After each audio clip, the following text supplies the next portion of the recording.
Всем ассаламу алейкум, с вами Башкорт Арчери, и на сегодня я хочу представить маленький видео, короткий обзор, скорее всего инструктаж по применению лука и его безопасности. До этого, кто приобретал у меня луки, были случаи такие, что ломались луки. Ну, опять-таки, по непонятным мне причинам.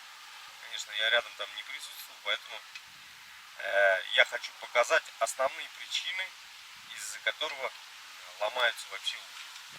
Для наглядности я взял вот такой вот деревянный лук, чтобы не жалко было его на всякий случай сломать, да, чтобы показать.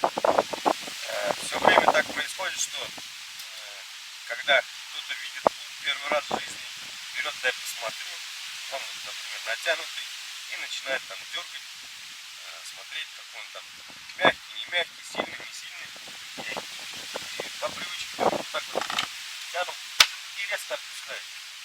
В это время происходит микротрещина. Я хочу показать вот на таком луке, то есть вот эти вот рога, вот эти места, где ручка, могут произойти микротрещины. И со временем, когда вы начинаете стрелять, то есть набираете выстрелы, ресурс уходит, и эта микротрещина превращается в большую трещину. И в один прекрасный момент, когда вы натянули, как раз где-то тут, и тут, оно ломается. Поэтому в первую очередь вы сами должны научиться соблюдать правила безопасности. То есть натягиваете лук и тихонько отпускаете. Только вот так вот. И если кто-то у вас лук берет, вы сразу предупреждаете. Не надо холостой ход, то есть холостой делать выстрел. Потому что это чревато. Это раз. И часто бывает, что люди не знают, как натянуть лук. И начинается у них там, ну, на землю упираются рогами. Это тоже дает, кстати, трещину. Ни в коем случае рогами упираться нельзя. Потому что ну, оно дерево из дерева. То есть один раз упираться, второй раз, третий раз, четвертый раз. И в итоге он также даст микротрещину. Поэтому надо аккуратно пользоваться. И при натягивании лука, вот, допустим, лук, таким образом, да, мы ставим рога на эту ногу, чтобы она не упиралась на землю. Перешагиваем и берем за вторую сторону и тихонько тянем, да?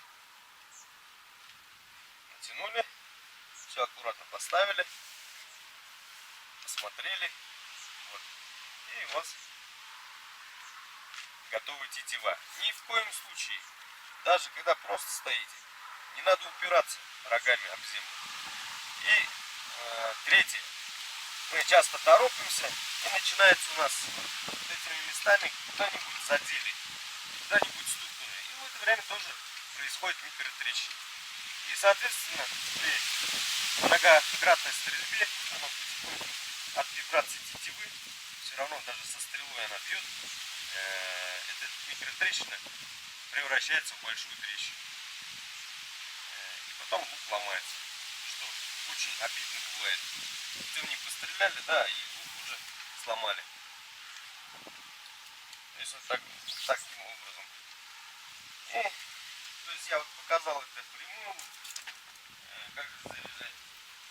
И некоторые люди тоже приобретают лук, в жизни лук не видели и вот думают, ага, как его согнуть, то есть в эту сторону, а обратно начинают.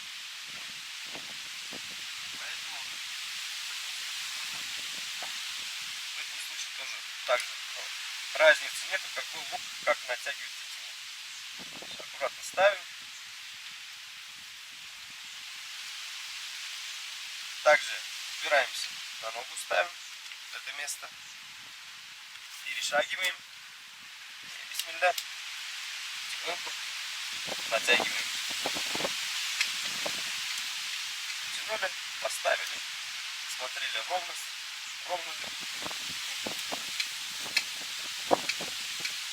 знаем, пользуемся. Вот такой вот был короткий видеообзор про луки, который я хотел сказать, как бы инструктаж провести. Если есть какие вопросы, пишем в комментариях, ставим лайки, подписываемся на мой канал. Может быть, у вас есть какие-то предложения, именно о чем-то снять видео на какую-то тематику. Может, вас интересуют, может, какие-то вопросы. Всем пока. Ассаламу алейкум. Рахматуллахи ва баракатуху.